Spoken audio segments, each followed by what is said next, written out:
स्वामी जी, मैं जानना चाहता हूँ कि योग निद्रा से क्या कुंडली जागरण और आज्ञा चक्र सक्रिय हो सकते हैं? और अगर हो सकते हैं तो किस तरह हो सकते हैं? और जब ये सक्रिय होंगे तो हमें किस तरह पता चलेगा कि ये सक्रिय हो चुके हैं?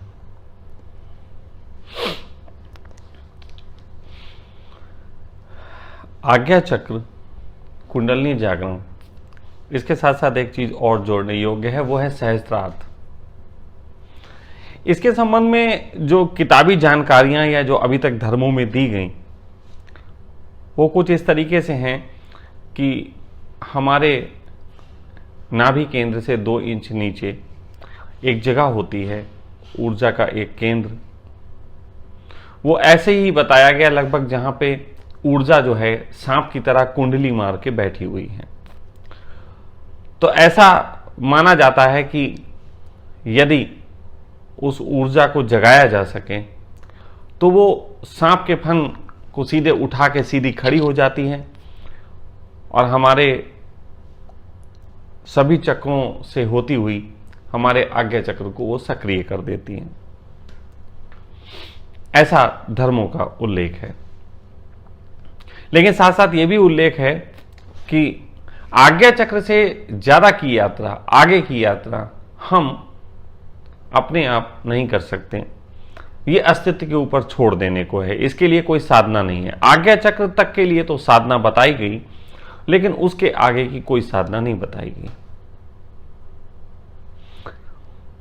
जैसा कि मेरा स्वभाव है और बहुत बार मैंने इस चीज को कहा है कि मैं जो मेरे अनुभव में आएगा मैं उसको बोलूंगा, अपने ढंग से बोलूंगा। मुझे इसकी कोई परवाह नहीं है कि ग्रंथों में क्या लिखा। हाँ, ग्रंथों से मेरी बात कुछ मैच हो जाती हो ये एक अलग बात है, लेकिन ग्रंथों से मुझे कोई लेना देना नहीं। फिर पूछा है क्या योग निद्रा से ऐसा हो सकता है?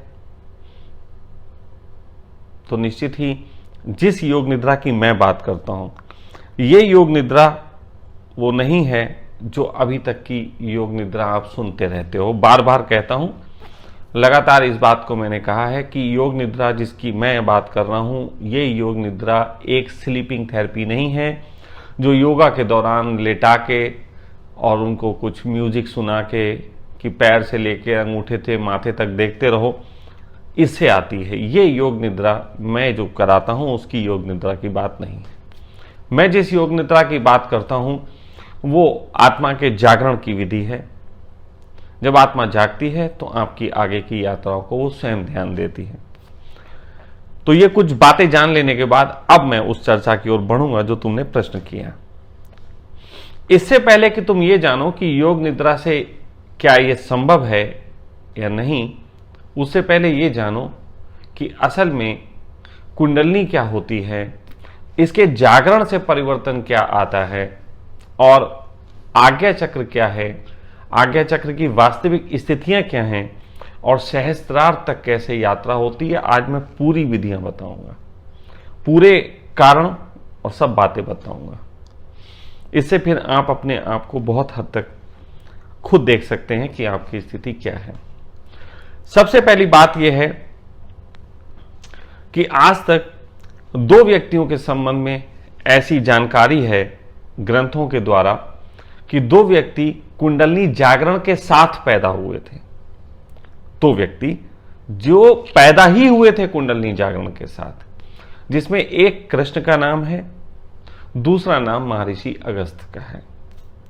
2 मात्र प्राणी हैं जो लिखित रूप से, होंगे और भी मैं कह रहा हूं, लेकिन जो लिखित रूप से है कि ये कुंडलिनी जागरण के साथ पैदा हुए।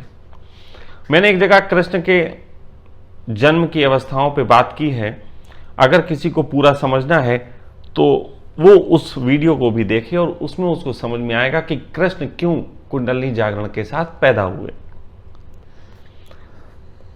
कुंडलिनी जागरण इसलिए जरूरी है कि हमारे 7 रोग बताए गए, काम, क्रोध, लोभ, मोह, ईर्ष्या, द्वेष, अहंकार, ये असल में वृत्तियां हैं। इसको ही किसी ने चक्रों के रूप में व्याख्यान किया, किसी ने आपके शरीर में आपके भावों के रूप में व्यक्त किया है, और मैं भी मानता हूं कि ये 7 रोग आपके भावों पे प्रभाव डालते हैं। लेकिन ये 7 रोग आते कहां से हैं? जब ये बात होगी कि ये 7 रोग आते कहां से हैं, तो ज्यादातर लोगों को लगेगा कि पुराने जन्म के कर्मों के कारण हमें ये 7 रोग मिलते हैं। नहीं, ये 7 रोग आते हैं हमारी मां से। जब हमारी मां हमें जन्म देती है तो उस समय वो जो 9 महीने का पीरियड अपने अंदर रखती है, उस 9 महीने में उसके मस्तिष्क पे जिस जिस तरीके के रोग हावी होते हैं, वही रोग आगे चल के हमारे चक्रों में, हमारे भावों में प्रवेश कर जाते हैं। मां से ही ये सारे रोग मोस्ट ऑफ आते हैं भावात्मक रूप से, क्योंकि शरीर का निर्माण भी उसके अंदर होता है, इसलिए हमारे शरीर के साथ ये लिपट के आ जाते हैं।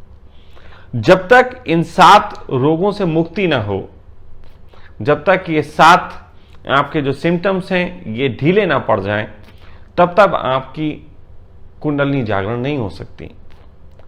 दूसरे अर्थों में कहें तो कुंडलिनी जागरण का जो मेन कारण है, तो कुंडली जब जागती है तो उससे जो ऊर्जा प्रभावित होती है वो इन सब रोगों को खत्म करती है, ऐसा योग की क्रियाएं कहती हैं। लेकिन मैंने जहां तक महसूस किया है कि जब सभी प्रकार की वृत्तियां हल्का जाती हैं तब कुंडलिनी जागरण हो जाता है। कुंडलिनी जागरण हो जाएगा और ये वृत्तियां खत्म हो जाएंगी, ये थोड़ा सा भ्रांतियां हैं। लेकिन ये वृत्तियां हल्की पड़ जाएंगी तब कुंडलिनी जागरण, जैसे ऐसा ही है कि लगभग 95% काम होगा वृत्तियां हल्की करने का, जो 5% रह जाएंगी वो कुंडलिनी जागरण से समाप्त हो जाएंगी। जैसे नाली होती है, कहीं ब्लॉकेज आ जाता है, तो जब ब्लॉकेज आ जाता है तो 95% काम तो आपका डंडा करता है कि आप डंडा डाल के उसकी गंदगी को निकालते हो। आखिरी का जो 5% रह जाता है, वो जब पीछे का पानी निकलता है तो वो गंदगी को बहा के ले जाता है। तो ऐसे ही वो कुंडलिनी जागरण जो है, हमारे मां के द्वारा जो हमें रोग मिल गए हमारे भावों में, जब वो रोग हल्काने लगते हैं तो उस रोग के हल्काने से हमारे चक्रों पे एक निर्भरता आती है। जैसे ही वो चक्र निर्भर हो जाते हैं, तो जैसे कहा गया है कि वो कुंडली में बैठा हुआ है, सांप जो है कुंडली मारे बैठा है, लेकिन जग क्यों नहीं रहा? जग इसलिए नहीं रहा कि उसके ऊपर दबाव है, उसके ऊपर दबाव है। तो मैंने कहा दबाव किस चीज का है? दबाव है काम, क्रोध, लोभ, मोह, ईर्ष्या, द्वेष, अहंकार, इन सब का दबाव है। तो ये दबाव के कारण वो दबा बैठा है। जैसे ही ये रोग हल्का जाते हैं, जैसे ही ये रोग हल्के पड़ते हैं, वैसे ही अचानक कुंडलिनी जग जाती है। 5% वो खुद तोड़ देती है, और जब वो जगती है, उसके जगने के परिणाम स्वरूप आप अपने जीवन में बहुत हल्कापन पाते हैं। बहुत, आपको मां के शरीर से जो रोग मिले थे, आप उनसे मुक्त होते हैं। इसका मतलब आप उपलब्ध नहीं हो जाते हैं। ध्यान रखिएगा, उपलब्धि फिर और आगे की घटना है। 7 चक्रों की शुद्धि होने के बाद आपका आज्ञा चक्र डेवलप हो सकता है। फिर उसके छोटे से प्रयोग हैं। जब 7 वृत्तियां आपकी हल्का जाती हैं, तब आपका आज्ञा चक्र डेवलप होता है। आज्ञा चक्र क्या है, इसको समझ लेने योग्य है। जो मैंने महसूस किया मैं उसकी बात करूंगा, तुम्हारे धर्मों से मुझे लेना देना नहीं। मैंने सिर्फ इतना महसूस किया, आज्ञा चक्र के संबंध में सिर्फ एक प्रमाण है, और वो प्रमाण है कि जिस व्यक्ति का आज्ञा चक्र सक्रिय हो जाता है, उस व्यक्ति के सभी प्रश्न गिर जाते हैं और वो कंप्लीट कंसंट्रेशन को उपलब्ध होता है। कंप्लीट कंसंट्रेशन इट मीन कि वो किसी भी विषय पे यदि चिंतन करता है तो पूर्णता के साथ करता है, उसमें कोई भी अशुद्धियां शामिल नहीं होती, और कंप्लीट कंसंट्रेशन के कारण उसे उस वक्त का वो सही जवाब मिलता है जिस जवाब की जरूरत होती है। लेकिन इसका सिम्टम मस्तिष्क में है।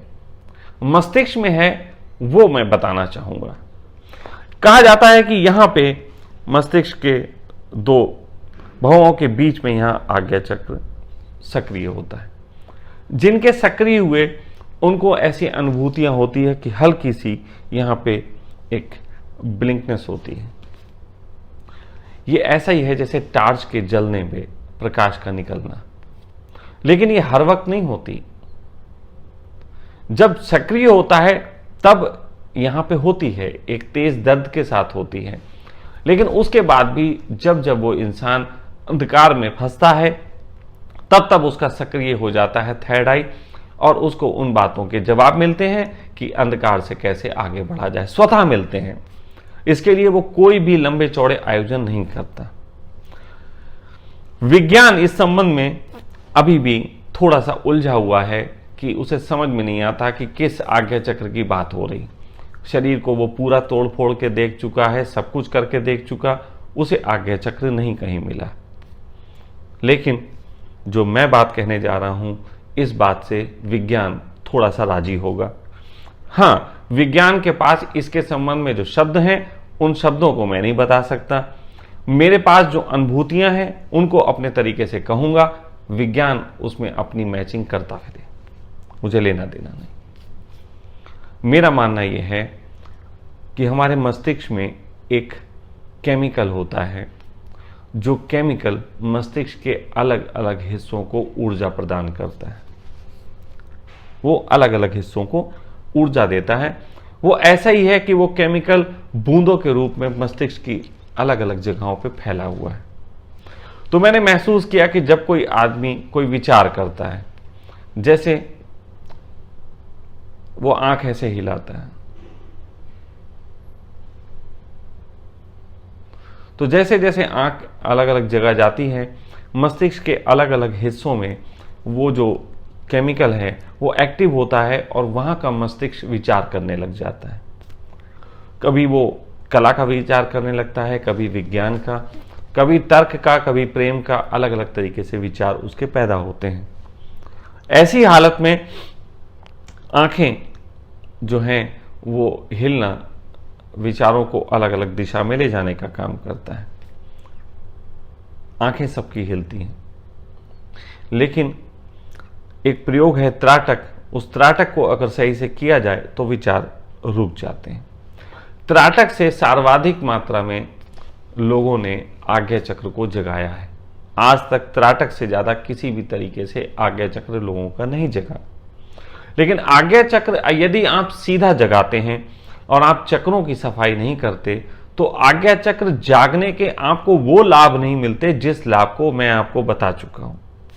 बहुत से लोग मुझे ऐसे मिले जो कहते हैं कि उनका आज्ञा चक्र तो जग गया, लेकिन अभी भी उनको पूर्णता उत्तर उपलब्ध नहीं होते।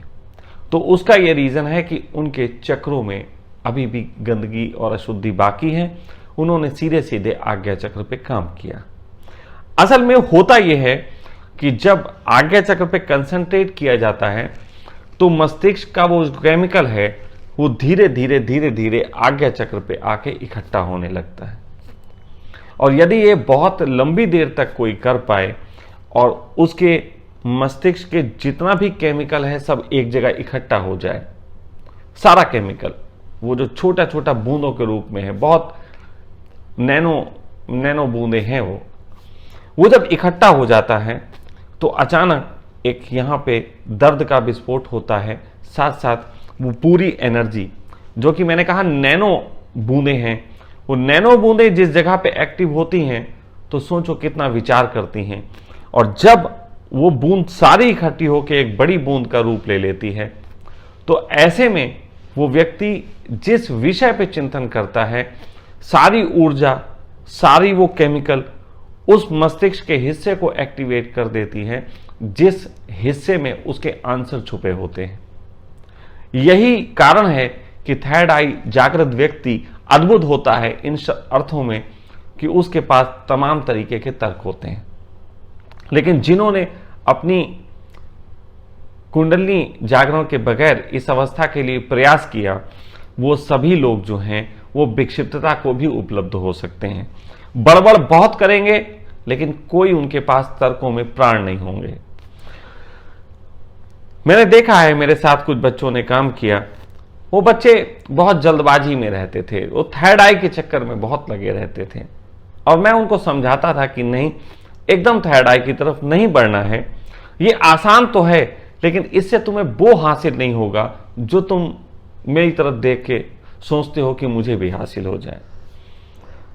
लेकिन जल्दबाजी जब की तो ऐसा होता है कि हमारे 7 चक्रों में कुछ एकाध चक्र हो जाते हैं, एकाध चक्र सही से साफ हो जाते हैं।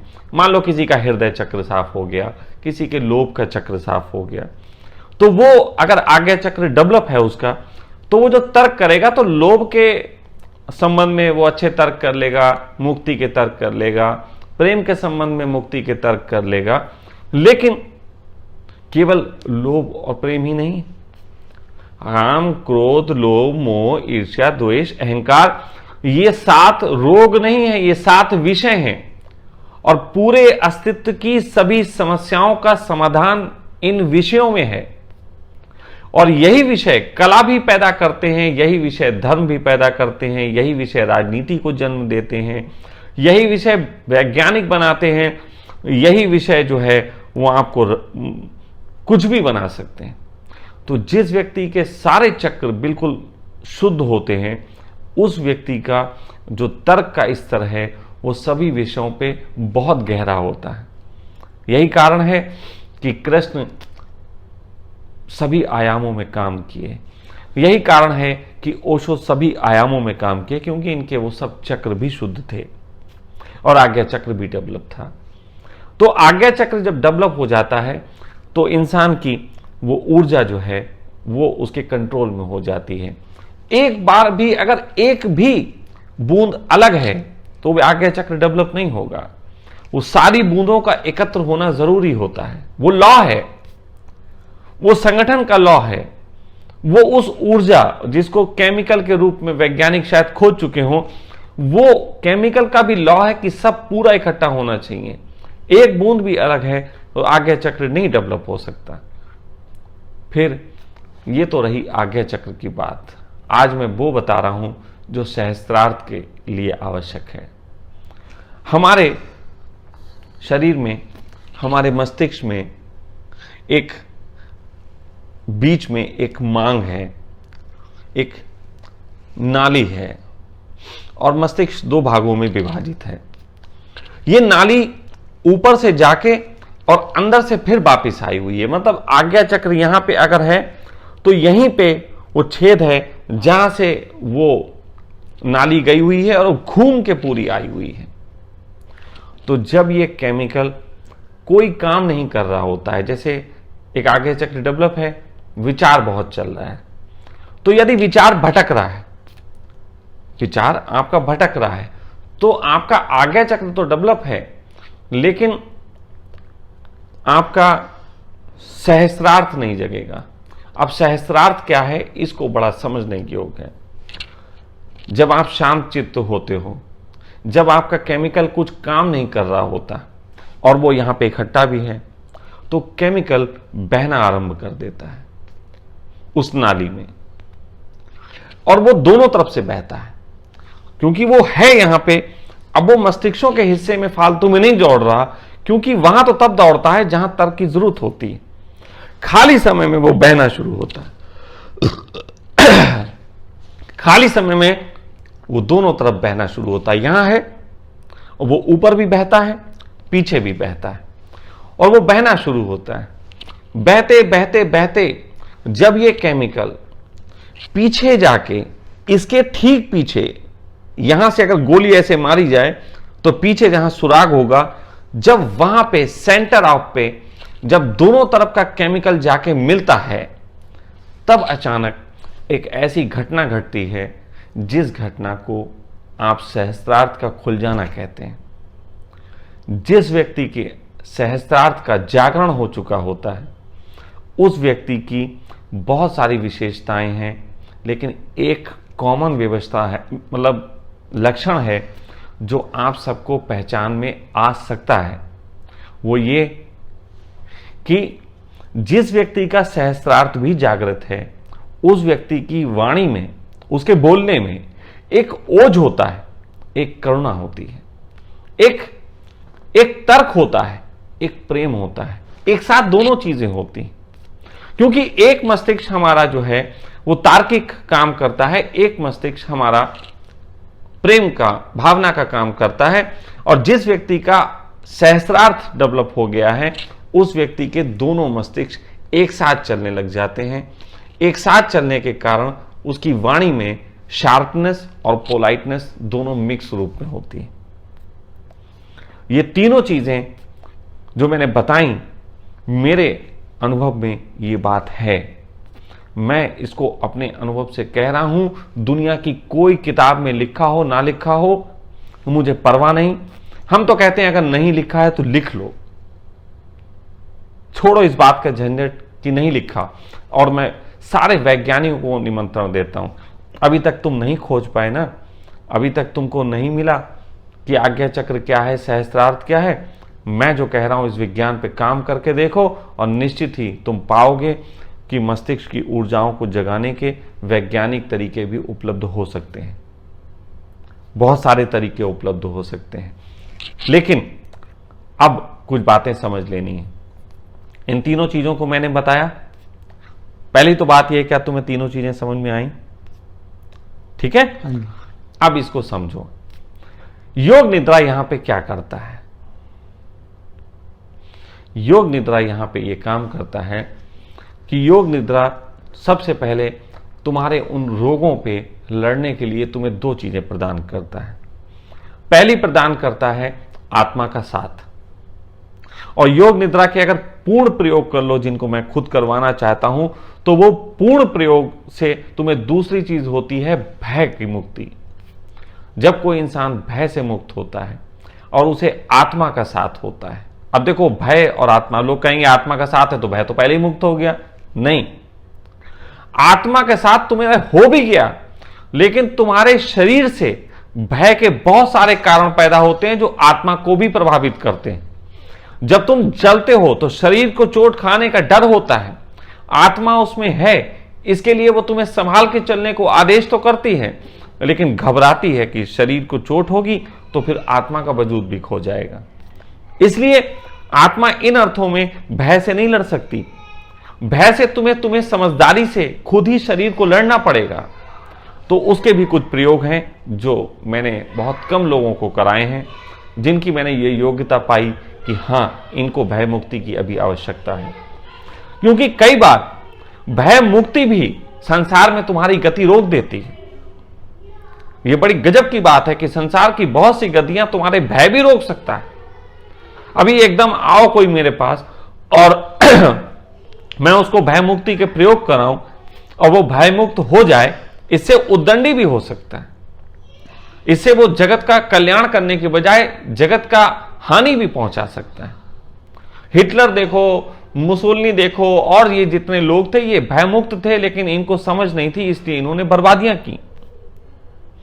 तो इसलिए सभी के साथ भय मुक्ति के प्रयोग भी नहीं होते, लेकिन मैंने 2-3 लोगों के साथ इसके प्रयोग किए।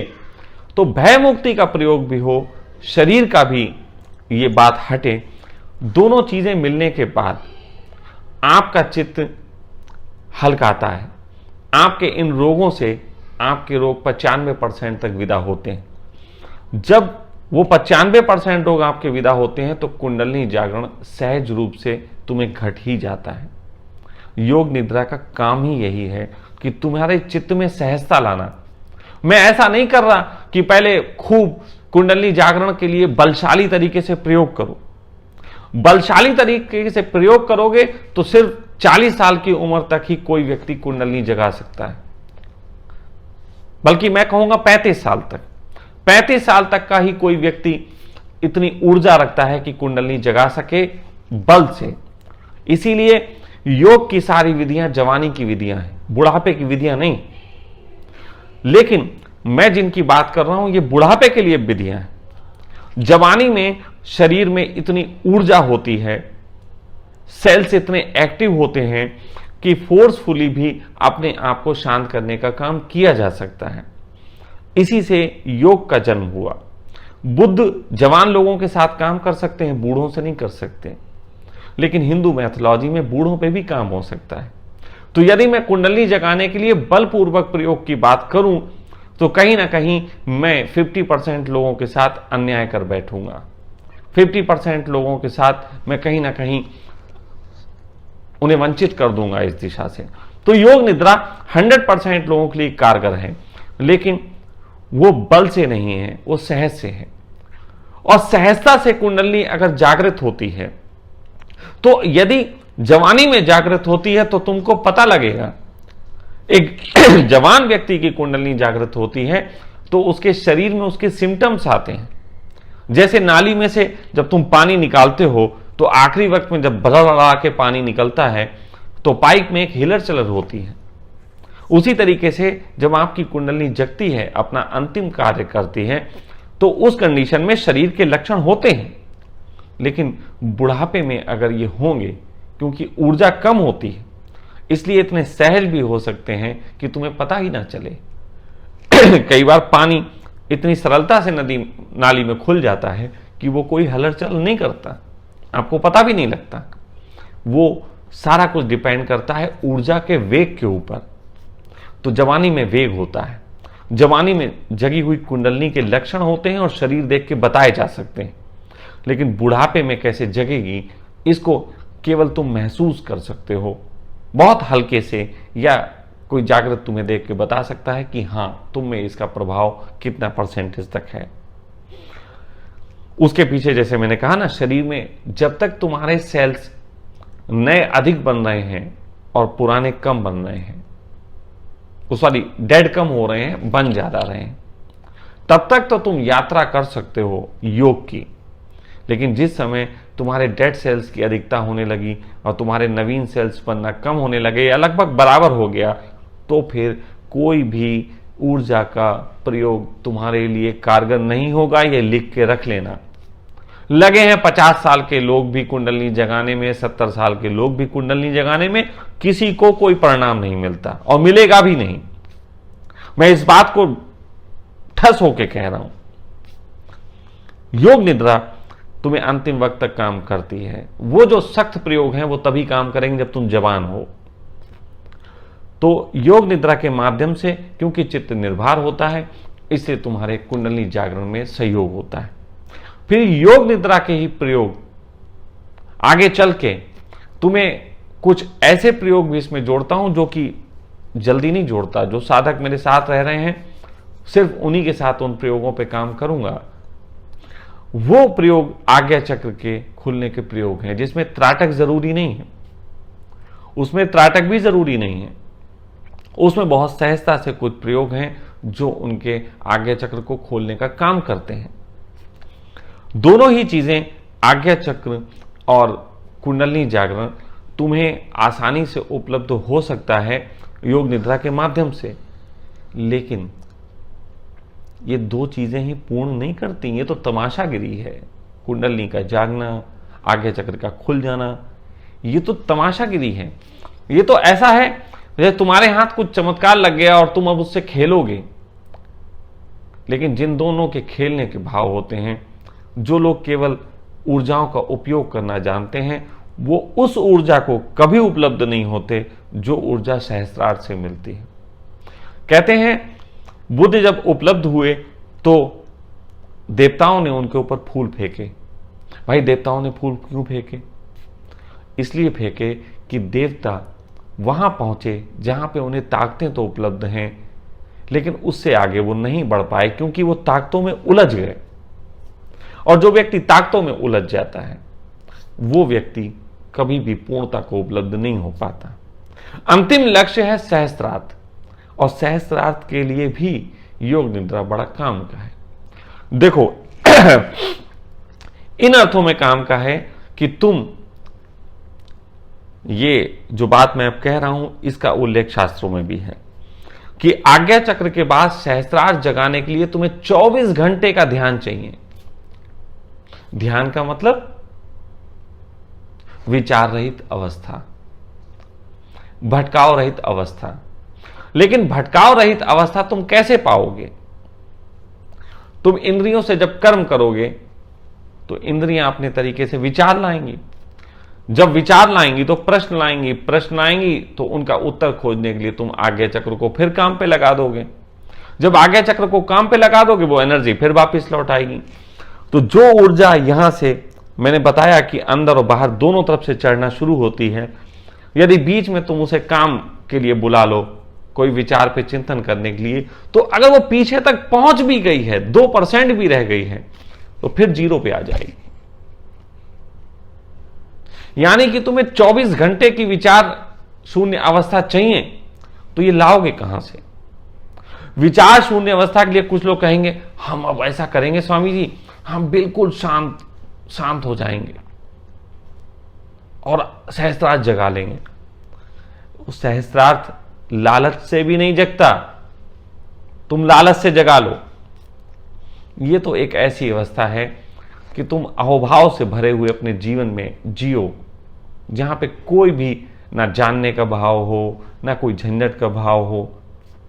तो ऐसी अवस्था में तुम चल सकते हो जहां पे काम, क्रोध, लोभ, मोह कुछ भी नहीं, भय भी नहीं।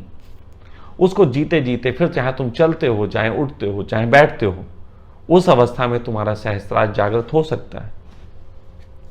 लेकिन ये भाव तुम्हें तभी मिल सकता है जब ये नीचे की 2 काम तुम्हारे सहजता से हुए हों।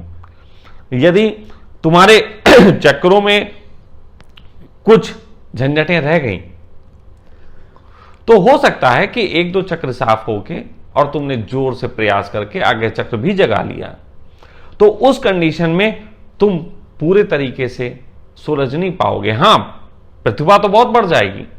जैसे देवताओं के पास ताकतें आ जाती, अब देवता के पास हर ताकत नहीं आती। सूर्य देवता के पास जलाने की है, तो जल देवता के पास भिगोने की है, वायु देवता के पास सुखाने की और उड़ाने की है।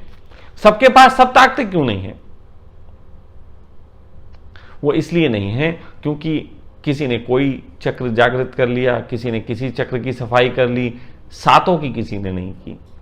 जो सातों की भी कर लेते हैं, आज्ञा चक्र को भी शांत उपलब्ध हो जाते हैं, ऐसे व्यक्ति सहस्त्रार्थ की भी यात्रा कर सकते हैं, जिसके संबंध में प्रयोगों को बताने की जरूरत नहीं है। वो उनके सहज चित्त में एक जवाब की तरह आते हैं। वो उनके सहज चित्त में एक ऐसे जवाब की तरह आते हैं जो उनके जीवन के आचरण में उतर जाते हैं। और जीवन के आचरण में जो चीज उतरती है वही तुम्हें वहीं पहुंचा सकती है जहां की बात सभी धर्मों ने की। लेकिन उस विषय पे कोई विधि काम नहीं कर सकती। विधि नहीं है, स्थिति काम करेगी। और योग निद्रा विधि नहीं है, स्थिति है। मैं कई बार बोल चुका हूं, सभी अपने प्रवचनों में जो योग निद्रा के संबंध कहे, मैंने कहा कि वो एक स्थिति का निर्माण करना है। मैं उस स्थिति का निर्माण करता हूं जहां पे तुम्हें वो चक्रों से शुद्धि, भय से मुक्ति और आज्ञा चक्र का जागरण मिलता है। तुम इसे कैसे पहचानोगे, ये जो प्रश्न है, इस प्रश्न से ज्यादा मूल प्रश्न इसके साथ नहीं जुड़ा हो सकता। ये बहुत कीमती प्रश्न के साथ ये शब्द थोड़ी मूर्ता का है। जब तुम्हें होगा, तुम्हें पता लगेगा। उसके लिए किसी से पूछने की और जानने की जरूरत नहीं है। लेकिन लक्षण तो निश्चित पता लग जाएंगे। आज्ञा चक्र तक बहुत लोग पहुंच जाते हैं और आज्ञा चक्र तक पहुंच के ही इतनी ताकत महसूस होती है कि लगता है बुद्धत्व तो आ गया। बहुत लोग आजकल मैं देख रहा हूं अपने बुद्धत्व की जो घोषणाएं करने बैठ गए हैं। हो सकता है इनके आज्ञा चक्र तक का काम हुआ हो, लेकिन कहीं ना कहीं चक्रों की बहुत अशुद्धियां बची रह गई। इसके कारण इनकी जो जागरण है उसमें अहंकार की झलक है, उसमें समझदारी नहीं दिखती, उसमें कई जगह पे केवल बच के भागना दिखता है। तो वो जो बच के भागने का कारण है वो यही है कि अभी कुछ गंदगियां बाकी हैं। तो ये जो इस विषय पे मैंने बात कही वो बहुत से लोगों को पीड़ा पहुंचाएगी, इन अर्थों में कि वो एक यात्रा पे लगे हुए थे, प्रयास कर रहे थे। बहुत से बूढ़ों को लगेगा कि यार हमारा तो करना सब बेकार गया, इसके कारण वो मेरा विरोध भी कर सकते हैं। लेकिन नहीं, अगर उन्हें समझदारी है तो विरोध करने के बजाय वो मुझसे बात कर सकते हैं और मैं उन्हें आगे की बात कह सकता हूँ। उनका कुछ भी किया गया असफल नहीं जाता, बेकार नहीं जाता, लेकिन उसका उपयोग है। जैसे खाद खुद तो सड़ी होती है, भोजन ही आजकल जो आप खाते हो वो भी एक समय बाद सड़ के खाद का रूप हो सकता है, कंपोस्ट खाद बनने लगी। लेकिन जो भोजन सड़ गया है उससे भी एक खाद का उपयोग करके नए भोजन को जन्म दिया जा सकता है। ये तरकीब ही मैं बात कर रहा हूं। किसी को पीड़ा होती हो उसका काम होती रहे। मुझे जो कहना था मैंने कहा। मेरा किसी को पीड़ा पहुंचाने का उद्देश्य नहीं है, लेकिन जिनको आदतें हो गई हैं पीड़े में मजे लेने की, उनको निश्चित ही मेरी बातों से तकलीफ होगी। तो इस पे इतना ही।